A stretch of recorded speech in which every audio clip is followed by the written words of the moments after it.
کہ فلاں فلاں لڑکے کے ساتھ اتنے اتنے روپے مہر کے عوض تمہارا نکاح اس لڑکے کے ساتھ کیا جا رہا ہے. یہ بات چوری چھپے نہیں، تم سے آج بھی میں پوچھنے آیا ہوں.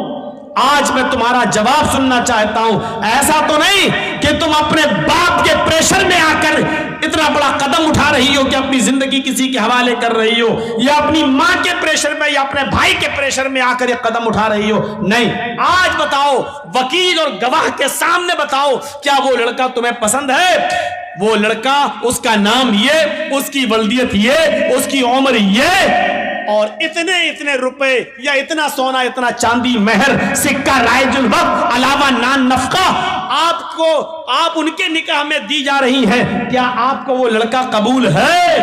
اس موقع پر دیکھا جائے گا اس لڑکی کی اجازت کیا ہے.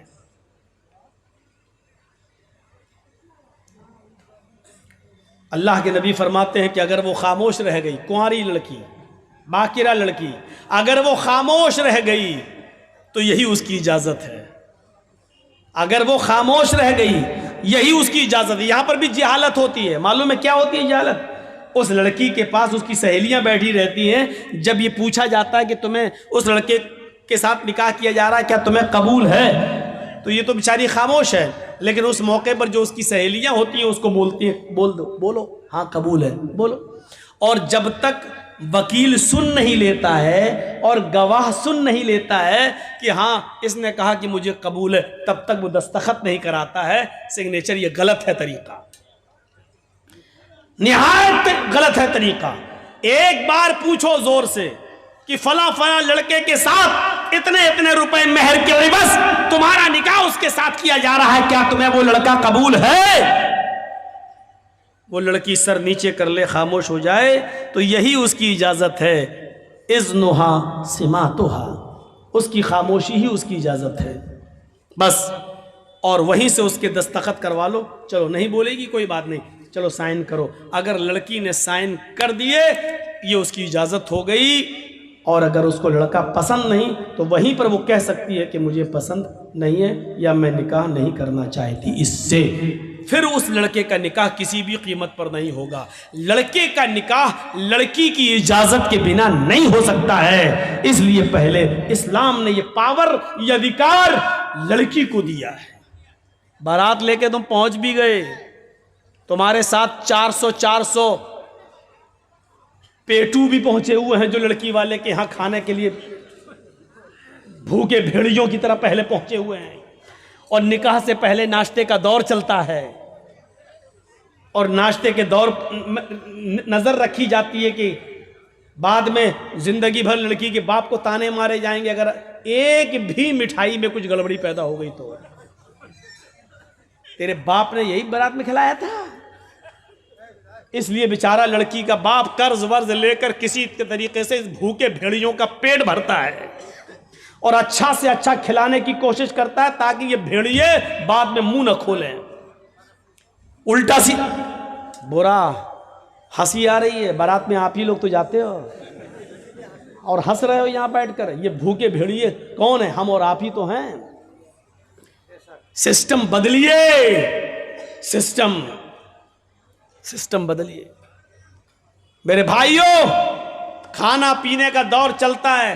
اب بھی بیچاری لڑکی مجبور ہوتی ہے کیونکہ وہ جانتی ہے کہ میرے باپ کا 50-60 ہزار 1 لاکھ روپیہ اسی میں خرچ ہو گیا ہے. اب اگر منع کرتی ہو تو کام نہیں چلے گا، مجبوری میں بھی دستخط کرتی ہے کچھ لڑکیاں. اس لیے شادی کے معاملے میں یہ سچ ہے کہ لڑکی بغیر ولی کے نکاح نہیں کر سکتی، یہ سچ ہے.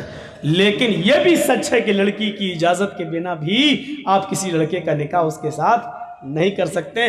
دنیا کے کسی باپ کو یہ حق نہیں ہے کہ وہ اپنی بیٹی کا نکاح زبردستی کسی لڑکے کے ساتھ کر دے. آپ کی بیٹی اگر اس لڑکے کے ساتھ نکاح نہیں کرنا چاہتی تو وہ نکاح نہیں مانا جائے گا، چاہے کتنی آپ اجازت دے دیں. کہہ دے باپ کی اجازت ہے، بنی رہے باپ کی اجازت. اگر لڑکی راضی نہیں ہے تو باپ کی اجازت کی کوئی حیثیت نہیں ہے. باپ کی اجازت بیکار ہے.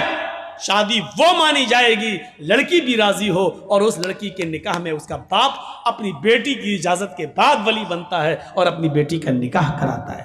لیکن وہ بھی طریقہ غلط ہے کہ باپ نے لڑکی کی شادی میں شرکت نہیں کی اور باپ کو لڑکا پسند نہیں ہے تو لڑکی بھاگ کر کولڈ میرج کر لے اور دوسرا نکاح کر لے، جا کر ادھر ادھر نکاح کر لے، وہ بھی نہیں ہے۔ کچھ ڈھکوسلے لوگ ہمارے سماج میں ایسے بھی ہیں جو لڑکی کے باپ بن جاتے ہیں۔ ایک ہمارا لڑکا کسی دوسرے کے گاؤں سے کسی کی لڑکی بھگا کے لے آیا، اب اس گاؤں میں کہہ دیا اگر یہاں آئے گی تو ٹانگیں توڑ دیں گے، یہاں آئے اب اس کا مرا ہوا منہ بھی ہم دیکھنا گوارا نہیں کریں گے۔ باپ نے کہہ دیا اب وہ آپ کے گاؤں میں آئی، آپ کے گاؤں کا کوئی بڈھا آدمی تیار ہو جاتا، چلو وہ باپ نہیں ہے تو ہم باپ بن جاتے ہیں بیٹا تمہارے۔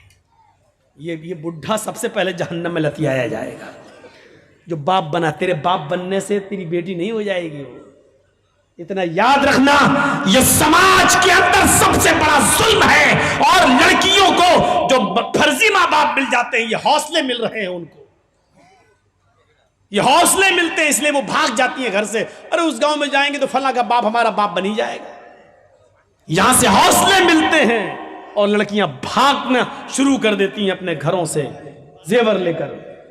اللہ ان بڈھوں کو عقل سلیم عطا فرمائے جو باپ بن جاتے ہیں۔ سن لیجئے، تمہارے باپ بننے سے وہ باپ نہیں مانی، تم باپ نہیں مانے جاؤ گے، وہ تمہاری بیٹیاں نہیں ہوں گی۔ ما ہن امہاتہم ان امہاتہم الا اللہ ولدناہم، تمہاری مائیں تو وہی ہوں گی جنہوں نے تمہیں اپنے پیٹ سے پیدا کیا ہے، تمہاری بیٹیاں وہی کہلائیں گی جو تمہارے نطفے سے پیدا ہوئی ہیں۔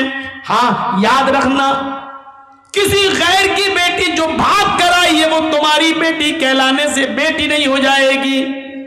یہ بیٹی بن جانے کے باوجود اور آپ کا اس کو بیٹی بنا لینے کے باوجود بھی اگر کبھی وہ آپ کے ساتھ حج کرنے جانا چاہے تو وہ آپ کے ساتھ حج کرنے نہیں جا سکتی ہے۔ بیٹی اور باپ کا رشتہ کہاں ہے؟ اسلام آج منہ بولی بیٹی کو اپنے منہ بولے باپ کے ساتھ حج کرنے کی اجازت نہیں دیتا ہے، اس سے بھی اس کو پردہ کرنا پڑے گا۔ منہ بولا بھائی نہیں مانا جائے گا، وہ اپنے منہ بولے بھائی کے ساتھ حج کرنے نہیں جا سکتی ہے، اس سے بھی اس کو پردہ کرنا پڑے گا۔ یہ تو بہت دور کی بات ہے، تم اپنی بیوی کے ساتھ کھانا کھا رہے ہو اور بیوی کی بہن آ جائے، یعنی تمہاری سالی آ جائے اور گھر میں گھس جائے، تمہاری بیوی اپنی بہن کو بلا رہی ہے کہ ادھر آؤ تم بھی کھانا کھا لو۔ یاد رکھنا، اپنی بیوی کی موجودگی میں بھی تم اپنی سالی کے ساتھ کھانا نہیں کھا سکتے ہو۔ اپنی بیوی کی پرمیشن کے باوجود اپنی سالی کو موٹر سائیکل پہ بٹھا کر بازار نہیں لے جا سکتے ہو، اس کو اس کی سسرال چھوڑنے نہیں جا سکتے ہو، اس کو اسکول چھوڑنے نہیں جا سکتے ہو۔ اگر سسر نے بھی اجازت دے دی کہ میرے داماد جی اپنی سالی کو ذرا اسکول چھوڑاؤ، وہ کالج میں پڑھنے یا پڑھانے جاتی ہے، بیوی کی اجازت کے باوجود، سسر کی اجازت کے باوجود بھی آپ نہیں جا سکتے ہیں، اور ان کی اجازت کے باوجود آپ ایسا کر رہے ہیں تب بھی حرام ہے، حرام ہے، حرام ہے، ناجائز ہے، ناجائز ہے، ناجائز ہے۔ پردہ رہے گا، سالی کو بھی پردہ کرنا پڑے گا اپنے بہنوئی سے۔ یہاں تو سالیاں سب سے زیادہ بہنوئیوں سے مذاق کرتی ہیں، وہ جوتا کون چھپاتا ہے؟ یہ رسم کہاں سے نکلی ہے؟ بات تھوڑی سی گھوم گئی اور ادھر نکل گئی۔ تو میں کہنا یہ چاہ رہا تھا میرے بھائیوں، ایک طرف یہ چیز ہے کہ شودر کی بیٹی اگر برہمن کو پسند آ جائے تو شودر کو دینا پڑے گی، لیکن برہمن کو شودر کی بیٹی پسند آ جائے تو، اور شودر کو پسند آ جائے تو راجا کو چاہیے کہ اس کی آنکھ پھوڑ دے۔ یہ ظلم، یہ ستم دیکھیے، یہ ظلم اور یہ ستم۔ آسانیاں پیدا کرو نکاح کے اندر تاکہ لوگ جن کے گھروں میں بیٹیاں بیٹھی ہوئی ہیں ان کے نکاح ہو جائیں۔ آج ایک موٹر سائیکل نہیں ہے دینے کے لیے، اس لیے اس کی عمر بڑھتی جا رہی ہے۔ اس لڑکی کی عمر اتنی بڑھ رہی ہے کہ اس کی دوسری بیٹی بھی شادی کے لائق ہو گئی ہے، لیکن ابھی بڑی بیٹی کا نکاح نہیں ہوا ہے، تب تک دوسری بیٹی جوان ہو گئی ہے، اس کو بھی ایک موٹر سائیکل چاہیے داماد کو دینے کی. کیا سماج اس کا ذمہ دار نہیں ہے؟ ہر گاؤں میں ایک مدرسہ چلا لیتے ہو، ہر گاؤں میں مسجدیں بنا لیتے ہو، اس کی کمیٹیاں بن جاتی ہیں. کیا گاؤں میں ایسی جوان بیٹیاں نہیں بیٹھی ہوئی ہیں جن کی عمریں بڑھتی جا رہی ہیں اور جہیز نہ ہونے کی وجہ سے میرے پیارے ساتھیوں ان کے نکاح نہیں ہو رہے ہیں؟ سماج یہاں کہاں چلا جاتا ہے؟ یہاں سماج کیوں سوتا ہے؟ ان غریب لڑکیوں کی شادی کا انتظام سماج کے پاس کیوں نہیں ہے؟ ان کا گھر بسانے کا انتظام کیوں نہیں ہے؟ کیا اللہ کے نبی جناب محمد رسول اللہ صلی اللہ علیہ وسلم ساموہک وواہ کا پرچلن کیا نہیں چلایا کرتے تھے؟ یہ تنظیم نہیں چلاتے تھے؟ میرے بھائیو، اللہ کے نبی جس کو جہاں بھیجتے تھے اور کہتے تھے کہ فلاں گھر والوں سے کہنا کہ اللہ کے نبی نے مجھے بھیجا ہے اور آپ کے گھر میں ایک بیٹی ہے، وہ مجھ سے شادی کرانا چاہتے ہیں، آپ ان کی شادی کر دیجئے. آپ نے جلیبیب کا واقعہ سنا ہوگا. جلیبیب جو شکل و صورت میں بہت زیادہ کالے کلوٹے تھے، وہ جلیبیب جن کی شکل و صورت جو لڑکی دیکھتی نکاح کا پیغام ٹھکرا دیتی اور نکاح کرنے سے منع کر دیتی. اللہ کے نبی نے ایک مرتبہ جلیبیب سے کہا، جلیبیب کیا بات ہے، تمہاری عمر بڑھتی جا رہی ہے اور تم نکاح نہیں کر رہے ہو؟ جلیبیب نے اپنی بات بتائی کہ اللہ کے رسول ایسا معاملہ ہے، میں جس گھر میں پیغام بھیجتا ہوں جب لڑکی میری شکل دیکھتی ہے تو نکاح کا انکار کر دیتی ہے. آپ نے کہا جاؤ فلاں مدینے کے فلاں گھر میں جاؤ، وہاں ایک بہت ہی خوبصورت ایک صحابی کی بیٹی رہتی ہے، اس صحابی سے کہنا کہ مجھے اللہ کے رسول نے بھیجا ہے اور میرا یہ لیٹر، میرا یہ خط اس کو دے دینا، میں اس میں تمہارے نکاح کی بات لکھ رہا ہوں. جلیبیب اللہ کے نبی صلی اللہ علیہ وسلم کا لکھوایا ہوا خط جلیبیب لے کر جاتے ہیں اور مدینے کے اس گھر میں پہنچتے ہیں جس گھر کے اندر ایک لڑکی ہے اور وہ بھی بہت خوبصورت انصاری بیٹی. جلیبیب نے اس کے گھر کا دروازہ کھٹکھٹایا، لڑکی کا باپ باہر نکلا، دروازہ کھولا، اس نے کہا ہاں بولو جلیبیب کیسے آنا ہوا؟ جلیبیب نے کہا السلام علیکم. صحابی نے کہا وعلیکم السلام. آنا کیسے ہوا؟ یہ لیٹر دیا جناب محمد رسول اللہ نے. صحابی نے جب وہ لیٹر پڑھا تو اس میں لکھا ہوا ہے حاضی رسالت من جانب محمد رسول اللہ صلی اللہ علیہ وسلم، یہ خط محمد رسول اللہ کی طرف سے دیا جا رہا ہے. آپ نے اس صحابی کا نام لکھ کر کہا تمہارے گھر میں ایک بیٹی ہے، میں جانتا ہوں کہ وہ بیٹی بھی بالغ ہو چکی ہے اور تم کہیں نہ کہیں اس کا نکاح کرنے والے ہو. میری نظر میں جلیبیب بہت نیک لڑکا ہے، لہٰذا اپنی بیٹی کا نکاح جلیبیب سے کر دو. اور یہ میں تمہیں مشورہ نہیں دے رہا ہوں بلکہ یہ میرا حکم ہے کہ تم اپنی بیٹی کا نکاح جلیبیب سے کر دو. جلیبیب کا چہرہ دیکھتا وہ صحابی، کہتا یہ کیسے ہو سکتا ہے، بیٹی میری ہے اور جلیبیب کی شکل و صورت اتنی بھیانک، اتنی کالی شکل و صورت ایسی. کہتا ہرگز نہیں، میں اپنی بیٹی کا ہاتھ تمہیں کیسے دے دوں؟ جلیبیب کہتے ہیں میں کہاں کہہ رہا ہوں، مجھے تو اللہ کے رسول نے یہ لیٹر دے کر بھیجا ہے.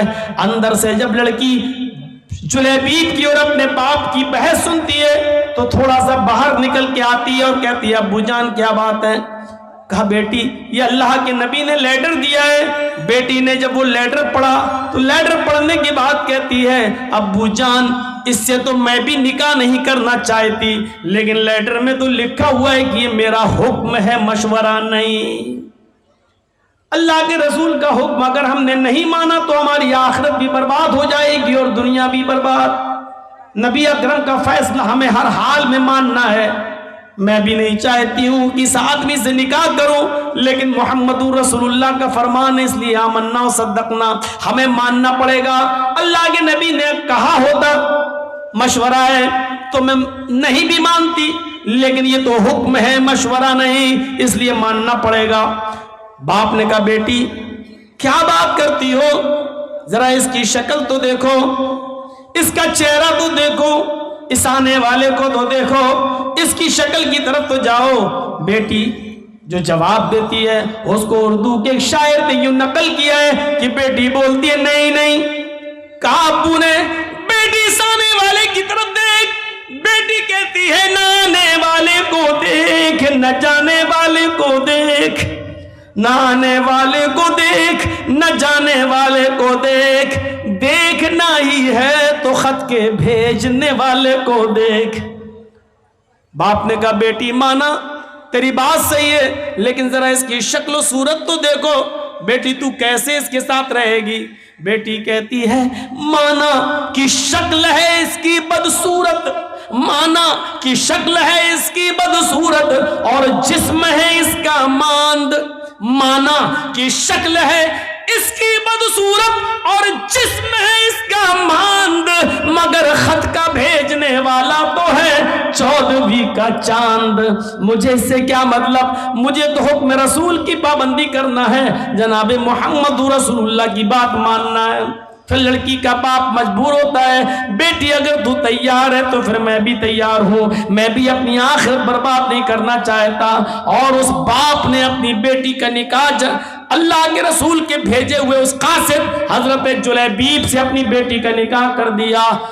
اس بیٹی کا بیان ہے کہ جلیبیب سے اللہ کے نبی نے مجھے جو نکاح کرایا ہے، اس جلیبیب نے مجھے اتنا پیار دیا کہ میری زندگی ایک مثال بن گئی۔ جلیبیب کے ساتھ میرے نکاح میں اللہ نے وہ برکتیں رکھی تھی جس کا تصور ہم نہیں کر سکتے تھے۔ تو میرے پیارے ساتھیوں، حکم رسول دیکھو، شادی کے اندر آسانیاں پیدا کرو، اپنی بچیوں کے لیے بھی اور اپنے بیٹوں کی شادیوں میں بھی آسانیاں پیدا کرو۔ اللہ کے نبی نے فرمایا سب سے بابرکت نکاح وہ ہے جس کے اندر خرچہ سب سے کم ہو۔ حدیث دیکھ رہے ہیں؟ سب سے بابرکت نکاح وہ ہے، سب سے زیادہ برکت والا نکاح وہ ہے جس میں خرچہ سب سے کم ہو۔ اس کا الٹا مفہوم کیا ہوگا؟ آپ نے کبھی سوچا؟ اس کا الٹا مفہوم نکالو تو کیا ہوگا؟ سب سے زیادہ برکت والی شادی وہ ہے جس میں خرچہ سب سے کم ہو۔ تو اس کا مطلب کیا ہوا؟ جس شادی میں خرچہ جتنا زیادہ ہوگا اس شادی میں برکت اتنی ہی کم ہوگی۔ آج دیکھ لو بڑے بڑے خرچ کرنے والے اور بڑے بڑے میرج ہال بک کرنے والے، لاکھوں روپے کا ڈیکوریشن کرانے والے، بڑے بڑے میرج ہال بک کرا کے اپنی بیٹیوں کی شادی کرنے اور بیٹوں کی شادی کرانے والوں کو آپ دیکھو گے شادیاں زیادہ دن ٹکتی نہیں ہیں، فوراً 1-2 سال کے بعد طلاقوں کی نوبتیں آ جاتی ہیں۔ کیوں؟ برکت کیوں نہیں ہو رہی ہے؟ وہ نکاح کا تصور ہی ختم ہو گیا ہے۔ اللہ کے نبی کے زمانے کا نکاح دیکھیے آپ تصور کریں گے ایسا نکاح؟ ایک عورت آئی اور اللہ کے نبی کے پاس آ کر بیٹھ گئی، اس کے نہ باپ تھے نہ بھائی تھا، کوئی نہیں تھا، چچا کوئی نہیں تھا۔ اب وہ چاہتی تھی کہ میں اللہ کے رسول کی بیوی بن جاؤں، میرا نکاح اللہ کے رسول کے ساتھ ہو جائے۔ وہ آئی، اللہ کے رسول چند صحابہ کے ساتھ بیٹھے ہوئے تھے، تصور کیجئے آپ، دیکھیے ادھر، اللہ کے نبی کے پاس آئی اور بیٹھ گئی۔ اللہ کے نبی نے کہا کیوں، تم کیسے آئی ہو؟ تو کہتی ہے انی احب لک، اے اللہ کے رسول میں اپنے آپ کو ہبہ کر رہی ہوں، یعنی میں آپ کے ساتھ نکاح کرنا چاہتی ہوں۔ اللہ کے نبی خاموش رہے۔ اس نے دوبارہ کہا، آپ پھر خاموش رہے۔ اس نے تیسری بار کہا اللہ کے رسول میں آپ سے شادی کے لیے آئی ہوں، نکاح کرنا چاہتی ہوں۔ تو صحابی بیٹھے ہوئے تھے بغل میں، کہتے ہیں اللہ کے رسول یہ عورت 3 بار کہہ چکی میں آپ سے نکاح کرنا چاہتی ہوں، آپ کچھ بول ہی نہیں رہے۔ ارے کرنا ہو تو کریے، نہیں کرنا ہو تو جواب دے دیجئے۔ آپ نے کہا کہ نہیں میں تو نہیں کر سکتا، میری کافی ہے، اب مجھے ضرورت نہیں ہے کسی اور بیوی کی، اب میں شادی نہیں کر سکتا۔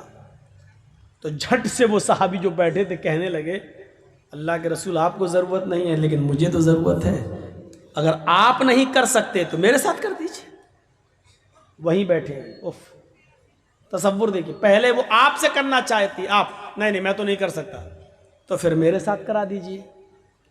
تو اللہ کے رسول نے اس عورت سے پوچھا دیکھو میں تو نہیں کر سکتا، یہ تم سے کرنا چاہتے ہیں، تم بھی ایک نظر ان کو دیکھ لو، اگر یہ پسند ہو تو تم ان کے ساتھ کر سکتی ہو اگر تمہیں ضرورت ہے۔ تو وہ کیا کہتی ہے، آئی تو تھی آپ کے لیے، لیکن اگر آپ نہیں کر رہے ہیں تو کوئی بات نہیں، زبردستی تھوڑی ہوتی ہے شادی، اگر آپ نہیں کر رہے ہیں تو کوئی بات نہیں، مجھے تو گھر بسانا ہے، اس کے ساتھ ہی میں کر لوں، آپ کر سکتے ہیں اس کے ساتھ میرا نکاح۔ اللہ کے رسول نے کہا یہ عورت تیار ہو گئی اس کے ساتھ شادی کرنے کے لیے، تو آپ نے اس عورت سے نہیں پوچھا تیرے باپ ہیں کہ نہیں، لڑکے کو کیا دیں گے، کپڑا کتنا دیں گے، سونا کتنا ملے گا، ساڑی کتنی ملے گی، چادر کتنی ملے گی؟ آپ نے یہ سوال لڑکی سے نہیں کیا، عورت سے نہیں کیا۔ عقل مند لوگوں سنو، سنو، اللہ کے رسول نے فوراً اس صحابی کی طرف دیکھا اور کہا سنو، وہ تیار ہے تم سے شادی کرنے کے لیے، لیکن تم بتاؤ کہ تم اپنی بیوی کو کیا دو گے، تمہارے پاس مہر دینے کو کیا ہے؟ سب سے پہلا سوال صحابی سے، وہ تیار ہے لیکن نکاح بغیر مہر کے نہیں، پہلے یہ بتاؤ کہ تم اپنی بیوی کو مہر کیا دو گے؟ تو مہر کا نام سنا تو فوراً کہنے لگا ما عندی شیء، جب کچھ ہے ہی نہیں تو دوں گا کیا؟ کیا یہ تصور کر سکتے ہیں آپ شادی کا؟ اس کے پاس کچھ نہیں ہو، شادی کرنا چاہ رہے ہیں، کیا ہمارے پاس ہے؟ ہم لوگ کیا کہتے ہیں؟ پہلے اپنے پیروں پہ کھڑے ہو جاؤ پھر شادی کریں گے، پہلے گھر تو بنوا لو، پہلے کاروبار تو کر لو، پہلے کوئی بزنس تو کر لو، پہلے نوکری تو لگ، بعد میں شادی کریں گے، آ گئی تو کھلائیں گے کیا؟ اللہ کے رسول نے اس صحابی سے پوچھا کہ تم مہر کیا دو گے؟ کہنے لگے کچھ نہیں ہے میرے پاس۔ اللہ کے نبی نے فرمایا جاؤ اپنے گھر میں تلاش کرو، شاید کوئی چیز مل جائے مہر دینے کے لیے۔ کہا ہاں ٹھیک ہے جا رہا ہوں۔ گیا گھر، اپنی ماں سے، اپنی بہن سے اور جو گھر میں ہوتے ان سے پوچھا کہ کچھ ہے، سب نے جواب دیا کچھ نہیں ہے۔ کہا کیوں؟ کہ شادی کرنا چاہتا ہوں، مہر دینے کے لیے کچھ نہیں ہے، گھر میں بہت کچھ ڈھونڈا چاہتا کچھ نہیں ملا۔ آیا کہا اللہ کے نبی صلی اللہ علیہ وسلم گھر میں نے بہت کچھ ڈھونڈا، کچھ ملا ہی نہیں، ہے ہی نہیں، میں کیا دوں گا، ہے ہی نہیں میرے پاس مہر دینے کو۔ اللہ کے نبی صلی اللہ علیہ وسلم نے پھر اس کو دوبارہ بھیجا۔ حدیث کے الفاظ دیکھیے، آپ نے کہا التمس خاتما من الحدید، لوہے کی انگوٹھی ہی مل جائے تو وہی لے آؤ، سونے کی نہیں، چاندی کی نہیں، لوہے کی انگوٹھی۔ آج 2 روپے میں ہمارے میلے میں مل جائے گی، لوہے کی انگوٹھی مل جائے تو وہی لے آؤ، جاؤ۔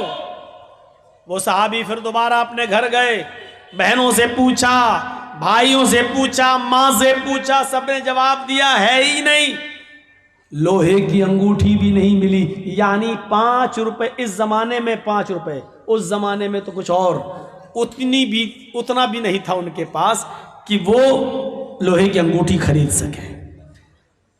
آتے ہیں اور کہتے ہیں ما وجدت خاتما من الحدید، اے اللہ کے رسول مجھے لوہے کی انگوٹھی بھی نہیں ملی، اور اتنا ہے نہیں میرے پاس کہ لوہے کی انگوٹھی خرید سکوں، نہیں ہے۔ مایوس ہو گئے۔ اللہ کے نبی نے کہا تعجب ہے، تمہارے گھر میں کچھ نہیں ہے اور چلے نکاح کرنا ہے، لوہے کی انگوٹھی بھی نہیں ہے، پھر مہر کیا دو گا؟ کہتا ایک چیز ہے، یاد آیا۔ اب دیکھیے یاد بھی آئی تو کیا چیز یاد آئی، آپ کو بھی ہنسی آئے گی۔ کہا کیا ہے؟ بولو بولو جلدی بولو، کیا ہے؟ کہتا عندی ازارن، ایک لنگی ہے میرے پاس، تہبند لنگی۔ اللہ کے نبی نے کہا اچھا جا جا جا اسی کو لے آؤ۔ تو کہا اللہ کے رسول کیوں؟ ارے وہی تم اپنی ہونے والی بیوی کو مہر میں دے دو لنگی۔ کہا اللہ کے رسول اس کو دے دوں گا تو باندھوں گا کیا میں؟ وہی تو پہن کے سوتا ہوں میں، وہی تو گھر میں رہتا ہوں تو وہی تو پہنتا ہوں میں۔ تو اللہ کے رسول نے کہا وہ پرانی لنگی ہے کہ ہاں؟ تو کہا وہ بھی تو نہیں دے سکتا ہے؟ کہا وہی ایک تو ہے جو پہن کے سوتا ہوں میں، اور کچھ نہیں ہے میرے پاس۔ تو کہا وہ بھی نہیں دے سکتا؟ کہا ہاں آدھی دے دوں گا، اس کو پھاڑ دیتا ہوں، آدھی دے دیتا ہوں۔ تو اللہ کے رسول نے کہا پھر آدھی اس کے کس کام کی ہے؟ جب تو لنگی کو آدھا کر دے گا، 2 ٹکڑوں میں بانٹ دے گا اور آدھا اس کو دے گا، تو آدھے اس کی کوئی کام کی نہیں رہے گی، اور پھر آدھی تیرے پاس رہے گی وہ بھی کسی کام کی نہیں رہے گی، پھر تو باندھ بھی نہیں پائے گا۔ ارے دینا تو پوری دے۔ اس نے کہا اللہ کے رسول آدھی میرے پہننے کے کام نہیں آئے گی، لیکن بچھا کے بیٹھنے کے کام تو آ جائے گی۔ نہیں نہیں پوری تو نہیں دوں گا، چاہے نکاح ہو یا نہ ہو، میرا پوری نہیں دے سکتا۔ اتنا بھی نہیں، اور نکاح تصور کیجئے آپ، ہمارے زمانے میں ہو سکتا ہے؟ کچھ نہ ہو نکاح. بنتے ہیں ہم اپنے آپ کو اہل حدیث، بنتے ہم اپنے آپ کو مسلمان، بنتے ہم اپنے آپ کو محمد رسول اللہ کے ماننے والے. اور محمد رسول اللہ کی یہ شادی جو آپ کروا رہے ہیں ایک صحابی کے ساتھ، تصور کیجئے ہمارے سماج میں نہیں ہے. کہا اللہ کے رسول ایک لنگی ہے آدھی دے سکتا ہوں. آپ نے کہا آدھی نہ تیرے کام کی نہ اس کے کام کی. بولا پوری نہیں دے سکتا. مایوس ہو گیا، بیٹھ گیا، جانے لگا. آپ نے کہا کہاں جا رہے ہو؟ جا رہا ہوں کھیتی کروں گا، کچھ باڑی کروں گا، کھیتی باڑی کروں گا، جا رہا ہوں، ہل چلاؤں گا، کھیت جوتوں گا، کام کروں گا، محنت کروں گا. کیا کروں گا یہاں؟ بڑے مشکل سے سوچا تھا کہ آئی ہے پریشان، اس سے شادی ہو جائے گی. جب مہر میں اٹک گیا میں تو آپ نے کہا ادھر آؤ، اگر تیرے لیے محمد رسول اللہ کی شریعت نے بھی کوئی راستہ نہ نکالا تو کون راستہ نکالے گا؟ پھر تیرے لیے کون سا مذہب راستہ نکالے گا؟ پھر کون سا دین تیرے لیے راستہ نکالے گا؟ کیا کسی کے پاس کچھ بھی نہ ہو تو کیا اس کو شادی کرنے کا حق نہیں ہے؟ کیا اس کو اپنی پاکیزگی کے ساتھ زندگی گزارنے کا حق نہیں ہے؟ بیٹھو. بیٹھ گیا. آپ نے کہا یہ بتاؤ تمہیں قرآن کتنا یاد ہے؟ اور سنو مسلمانوں، چادر نہیں ہے، لوہے کی انگوٹھی نہیں ہے، کپڑا نہیں ہے، کرتا نہیں ہے، پیجامہ نہیں ہے، پورے گھر کا سرمائے میں ایک لنگی ہے، وہ بھی پرانی، اور وہ بھی پوری کی پوری دینے کے لیے تیار نہیں ہے. سونا نہیں، چاندی نہیں، کپڑا نہیں، دولت نہیں، ان سب چیزوں سے وہ دور تھا. لیکن جب اللہ کے نبی نے اس سے پوچھا کہ تمہیں قرآن کتنا یاد ہے بتاؤ، تو جھٹ سے بولا اے اللہ کے نبی قرآن میں ہمیں سورہ ملک یاد ہے، سورہ حشر یاد ہے، سورہ نبا یاد ہے.